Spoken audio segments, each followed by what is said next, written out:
Sin affected, listen to this very closely, and faith comes by hearing, and by hearing, and by hearing. You've heard some of these scriptures before. You heard some just during communion. Okay. But faith comes by hearing, and by hearing, and by hearing. Get this. Sin affected man spiritually and physically. So God has provided for man spiritually and physically. When Adam and Eve were in the garden, they were totally healthy, emotionally, mentally, spiritually, physically, socially, financially, in every way. When sin came, all the curses came. So sin affected everything. Do you think God doesn't know that? And so in Calvary, Jesus Christ provided everything you need to live life and live godly. As long as you live in this world, you're going to have problems. Why? You have a devil. Amen. And he's working overtime to make you sick, to cause you to get fired, to lose your job, to go bankrupt. He's working constantly, and when he's hitting you hard, that's when you have to have these scriptures and have the faith to trust God and believe God when nothing is working. Amen. Psalm 103 verse 3 says, who forgiveth all your iniquities, who heals all your diseases. Which one of those is not true? Who forgiveth all your iniquities? If that was not true, you're going to hell. What about the next one? If that statement is true, what about this one? Who heals all your diseases? You're looking at somebody who happens to believe both of them.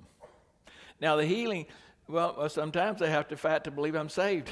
Do you? I mean, are there times when the devil tries to even make doubt your own salvation? And there's certainly times he's going to make you doubt healing. And so you just have to believe God and stand in faith when nothing seems to be working.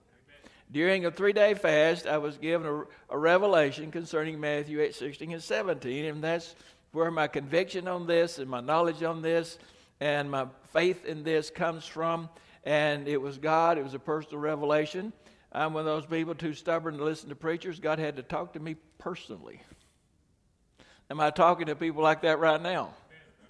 Nothing wrong with that, except when you hear the voice of God, you need to believe it and act on it then. And I'm believing all of us are going to hear a word from God today.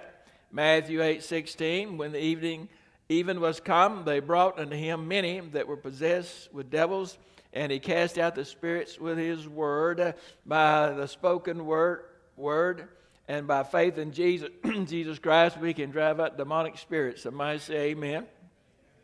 Then it says, he healed all that were sick, and he cast out the spirits with his word, and healed all that were sick, verse 17, that it might be fulfilled, which was spoken by Isaiah the prophet, saying, himself took our infirmities and bare our sicknesses.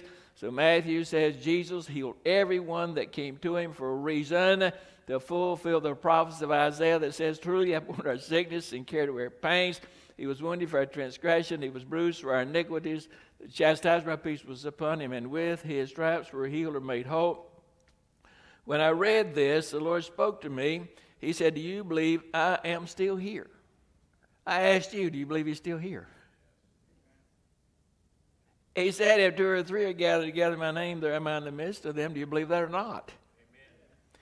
Do you believe I am still here to fulfill Isaiah's prophecy? Amen. Well, of course I didn't, but I saw it and I said, yes. Yay. Do you believe I am here to take your infirmities and your sicknesses? Your infirmities and your sicknesses. Well, no, I don't, but yes, I do. Because I saw it. It went from here to here. Why? Because the Lord spoke to me. And let me tell you, right up front, he's no respecter of persons. Amen. If he'll speak to me, he'll speak to you. Amen. My sheep